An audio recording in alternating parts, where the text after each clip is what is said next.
वंदे मातरम मेरे प्यारे विद्यार्थियों, welcome to my YouTube channel. मैं हूं डॉक्टर धर्मेंद्र कोरी। आज की इस वीडियो में मैं एमए हिंदी साहित्य चतुर्थ सेमेस्टर के पहले प्रश्न पत्र आधुनिक हिंदी काव्य तथा उसके इतिहास के महत्वपूर्ण प्रश्नों तथा परीक्षा पैटर्न पर चर्चा करूंगा। साथ ही साथ मैं आपको वीडियो में महत्वपूर्ण प्रश्न के उत्तर कैसे लिखें या कैसे उत्तर लिखने से आप ज़्यादा और अच्छे अंक ला सकते हैं, उत्तर लिखते समय किन बातों का ध्यान रखें, इन पर मैं चर्चा करूंगा। तो चलिए वीडियो शुरू करते हैं। सबसे पहले महत्वपूर्ण प्रश्न है जो इस एग्ज़ाम की दृष्टि से आपको ज़रूर से ज़रूर याद करना चाहिए। इन जो मैं प्रश्न बता रहा हूँ ना, इन प्रश्नों पर आपको थोड़ा जोर देना है, बाकी आपको सारा तो पढ़ना ही है। पहला प्रश्न है निराला के राम के व्यक्तित्व की विशेषताएं राम की शक्ति पूजा के आधार पर बताइए। तो आपको इसमें राम की शक्ति पूजा में राम का क्या व्यक्तित्व है, क्योंकि रामचरितमानस जो अभी तक आप सुनते आए हैं उनके राम और निराला के जो राम हैं वो तुलसी के राम और निराला के राम दोनों अलग अलग हैं। तो उनके हिसाब से आपके व्यक्तित्व की विशेषताएँ लिखना है। और साथ ही साथ आपको इस प्रश्न के बारे में आपको क्या लिखना है, संक्षिप्त रूपरेखा आप बता दें कि निराला के राम की दृष्टि क्या है। उसके बाद पॉइंट वाइज ज़रूर लिखें। पॉइंट वाइज लिखना, बिंदुवार लिखना बहुत आवश्यक है। अगला प्रश्न है असाध्य वीणा का भाव सौंदर्य लिखिए। देखिए, भाव सौंदर्य कविता में दो चीज़ें होती हैं, एक होता है भाव और एक होता है कला। भाव पक्ष में क्या होता है, कवि के भाव आते हैं कि कवि क्या अभिव्यक्त करना चाहता है, और कवि के भाव जो विचार रूप में होते हैं, विचार हमें कैसे दिखाई देंगे, किसी के विचार या तो कोई बोलेगा या कोई लिखेगा। तो कवि बोलता तो है नहीं, हर जगह लिखता है, तो लिखने में कोई ना कोई भाषा इस्तेमाल करेगा। जिस भाषा का वो प्रयोग करता है वो भाषा उसकी कला पक्ष में आ जाती है। उस भाषा को सुंदर बनाने के लिए जिन अलंकारों का प्रयोग करता है वो अलंकार भी कला पक्ष के उदाहरण हो जाते हैं। जो रस होता है वो भी कला पक्ष का उदाहरण हो जाता है। तो रस, छंद, अलंकार, भाषा इत्यादि कला पक्ष के अंग हैं, तत्व हैं। और भाव पक्ष में आ जाता है कि कवि क्या अभिव्यक्त करना चाह रहा है। जब भाव पक्ष पूछा जाए तो केवल भाव पे बात करें, भाषा पर बात ना करें।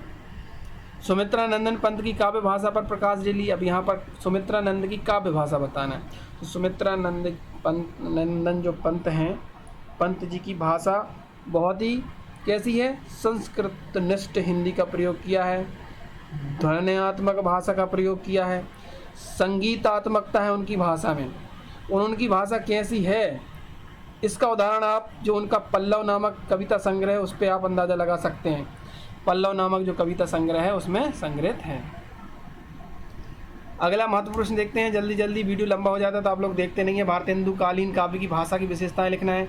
तो आपको भारतेंदुकाल, जैसा कि आपको पता है ना, आधुनिक हिंदी काव्य भारतेंदु युग से शुरू होता है। भारतेंदु युग के बाद आता है द्विवेदी युग, द्विवेदी युग के बाद छायावाद आता है, छायावाद के बाद प्रगतिवाद और प्रयोगवाद, उसके बाद नई कविता 1954 से शुरू होती है। अगला प्रश्न है अज्ञे के काव्य के भाव पक्ष पर प्रकाश डालिए। तो आप इसमें अज्ञे जी के भाव पक्ष पे दे, तो अज्ञे जी का व्यक्तिवाद है, अस्तित्ववाद है, फ्राइड के मनोविज्ञान का असर है उन पर, ये उनके भाव पक्ष की विशेषता होगी। व्यक्तिवादी कविताएं लिखी हैं उन्होंने, स्वच्छंदता की बात की है, नए नए उपमानों की बात की है, तो वो कला पक्ष में आ जाएगा। मुक्तिबोध फैंटेसी के कवि हैं, सिद्ध कीजिए। अब अगर आप इस प्रश्न का उत्तर लिखेंगे तो आपको बताना पड़ेगा कि फैंटेसी क्या है, फैंटेसी से आप क्या समझते हैं। फिर मुक्तिबोध जी ने फैंटेसी का प्रयोग किन किन कविताओं में किया है, उनके उदाहरण लिख दें तो बहुत अच्छा वजन आ जाता है। देखिए, जो पूछा गया है, अगर उस कवि या लेखक पर आप प्रश्न लिख रहे हैं और उस लेखक या कवि, चूँकि ये आधुनिक हिंदी काव्य वाले प्रश्न पत्र की बात है तो यहाँ केवल कविताओं की बात होगी। अगर उस लेखक, उस कवि की आप कविताओं की 2 पंक्तियाँ लिख देते हैं तो आपके उत्तर का वजन बढ़ जाता है और आपको अच्छे अंक मिलने के चांस बढ़ जाते हैं। ऐसा मत सोचिए कि ज़्यादा लिखने से अच्छे नंबर आते हैं, ये एकदम वहम है। जो कॉपी चेक होती है वो वजन से चेक नहीं होती कि आपने कितना लिखा है, वो चेक होती है कि आपने क्या लिखा है। जो पूछा लिखा है उसे शुरू में ही लिख दें, बार बार बात को घुमाए ना कि बार बार आपको कुछ आ ही नहीं रहा है तो लपेटे जा रहे हैं। आपको एक पेज आ रहा है ना, उसमें तो एक पेज लिखिए आप व्यवस्थित, क्योंकि चेक करने वाले को है मास्टर होता है, अपने विषय का विशेषज्ञ होता है, प्रोफेसर ही चेक करते हैं। अगला प्रश्न देखते हैं, तो सप्लीमेंट्री कॉपी हो सकता है आपने एक भी सप्लीमेंट्री कॉपी नहीं भरी है और आपने बहुत अच्छा लिखा है तो आपको बहुत ज़्यादा नंबर मिलेंगे। और कोई विद्यार्थी जो है सप्लीमेंट्री कॉपी पे पूरक कॉपी भरे जा रहा है, उससे कोई मतलब नहीं है, वजन से कॉपी चेक नहीं होती। ये द्रुत पाठ है, आपका सिलेबस चेंज हुआ है बरकतुल्लाह विश्वविद्यालय का थोड़ा सा। रामधारी से देने का कला पक्षी विशेषता बताना है।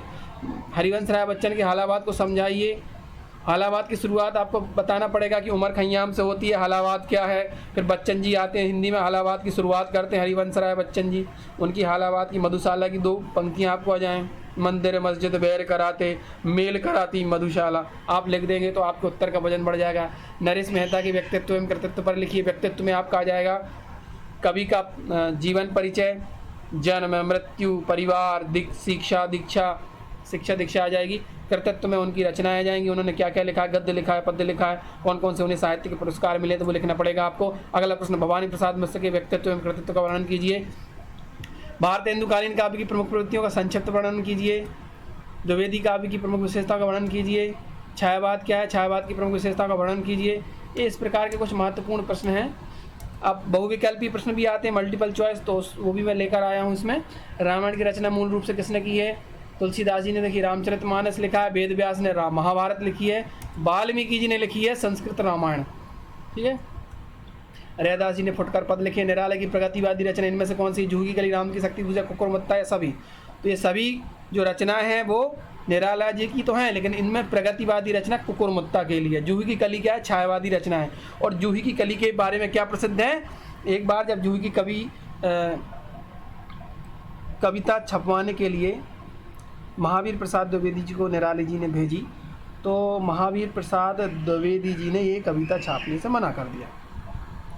पहले मैं आपको बता दूं, आप वैसे जानते भी हैं, हिंदी साहित्य का इतिहास आपने पढ़ा है, तो जो महावीर प्रसाद द्विवेदी जी हैं उन्होंने 1903 ईस्वी में सरस्वती पत्रिका का संपादन कार्य शुरू किया था और लगभग 20 साल तक उन्होंने इस साहित्यिक पत्रिका की सेवा की। और ऐसा भी कह सकते हैं कि उन्होंने हिंदी की सेवा की। देखिए, आपको पता है कि भारतेंदु युग में जो कविताएं थीं वो ब्रज भाषा में लिखी जाती थी। महावीर प्रसाद द्विवेदी जी ने लेखकों को, कवियों को हतोत्साहित किया। वो चाहते थे कि कवि ब्रज भाषा को न अपनाकर खड़ी बोली हिंदी को अपनाएं। और सरस्वती पत्रिका में अगर किसी कवि की पंक्तियां, कविता छप गई तो समझिए वो रातों रात स्टार बन जाता था, सुपरस्टार बन जाता था। इतनी महान पत्रिका थी। और ऐसी पत्रिका में छपने के लिए निराला जी ने जब जूही की कली कविता भेजी तो उसे अपने महावीर प्रसाद द्विवेदी जी ने छापने से मना कर दिया। क्या कहा था? यह कविता अश्लील है। और ऐसा कहा जाता है ये जूही की कली जो है छायावाद की शुरुआत मानी जाती है और द्विवेदी युग का पतन भी माना जाता है। 1918 से छायावाद की कविता की शुरुआत मानी जाती है। अगला प्रश्न है, तार सप्तक का प्रकाशन वर्ष कौन सा है? तो तार सप्तक 1943 में प्रकाशित हुआ, पहला तार सप्तक, दूसरा 49 में प्रकाशित हुआ था। अनल के कवि, अनल यानी होता आग, अनल के कवि इनमें से कौन है? अनल के कवि है रामधारी से दिनकर। अगला प्रश्न देखते हैं, महत्वपूर्ण प्रश्न है। प्रगतिवाद की शुरुआत मानी जाती है 1918 से छायावाद माना जाता है, 1936 से प्रगतिवाद माना जाता है, 1943 से प्रयोगवाद माना जाता है, 1954 से नई कविता की शुरुआत मानी जाती है। तो इसका सही विकल्प होगा 1936 प्रगतिवाद। भारत भारती किसकी रचना है? ये आप जानते हैं, भारत भारती मैथिली शरण गुप्त की रचना है और ब्रिटिश गवर्नमेंट ने इस पर रोक लगा दी थी, बैन कर दिया था भारत भारती को। 1912 में प्रकाशित हुई थी। अगला महत्वपूर्ण प्रश्न है, नौका विहार किसकी कविता है? नौका विहार और परिवर्तन आपके सिलेबस में कविता है, ये पंत जी की कविता है, सुमित्रा नंदन पंत इसके लेखक हैं। चांद का मुंह टेढ़ा है किसकी रचना है? तो ये मुक्तिबोध जी की रचना है। मुक्तिबोध जी का नाम भी कभी कभी पूछ लिया जाता है, तो गजानंद माधव मुक्तिबोध इनका पूरा नाम है। अज्ञे जी का पूरा नाम आप कमेंट बॉक्स में जरूर लिखिएगा, मैं देखना चाहता हूँ। बद्री नारायण चौधरी प्रेमगन उर्दू में किस नाम से कविता लिखते थे? देखिए, भुजंग भूषण भट्टाचार्य नाम से महावीर प्रसाद द्विवेदी जी लिखते थे, रसा नाम से भारतेंदु जी लिखते थे, अब्र नाम से लिखते थे बद्री नारायण चौधरी प्रेमगन, और कलाधर नाम से कौन लिखता था? कलाधर नाम से लिखते थे जयशंकर प्रसाद। इनमें से कौन सी हरिवंश राय बच्चन की आत्मकथा नहीं है? दसम द्वार से सोपान तक, यौवन के पार द्वार, नीड़ का निर्माण, फिर बसेरे से दूर। तो देखिए, इसमें यौवन के पार द्वार नहीं है, ठीक है, आंगन के पार द्वार है। उनकी क्या है? बसेरे से दूर है। ये 4 खंडों में उनकी आत्मकथा लिखी गई है बच्चन जी की। अगला महत्वपूर्ण प्रश्न है, राम की शक्ति पूजा का प्रकाशन वर्ष क्या है? तो 1936 में राम की शक्ति पूजा प्रकाशित हुई थी। केदार छायावादोत्तर कविता के सुमित्रानंदन पंत हैं। यह कथन किस आलोचक का है? यह कथन है डॉक्टर बच्चन सिंह का, और इन्होंने हिंदी साहित्य का दूसरा इतिहास नाम से एक पुस्तक लिखी है। असाध्य वीणा का प्रकाशन वर्ष कौन सा है? असाध्य वीणा का प्रकाशन वर्ष 1961 है। 1961 में असाध्य वीणा प्रकाशित हुई थी और ये आंगन के पार द्वार नाम से प्रकाशित ये जो उनका कविता संग्रह है अज्ञेय जी का, उसमें संकलित है। असाध्य वीणा और नदी के द्वीप ये दो कविताएं आपके पाठ्यक्रम में हैं अज्ञेय जी की। यह पथबंधु था, ये रचना है नरेश मेहता की, बहुत प्रसिद्ध है ये।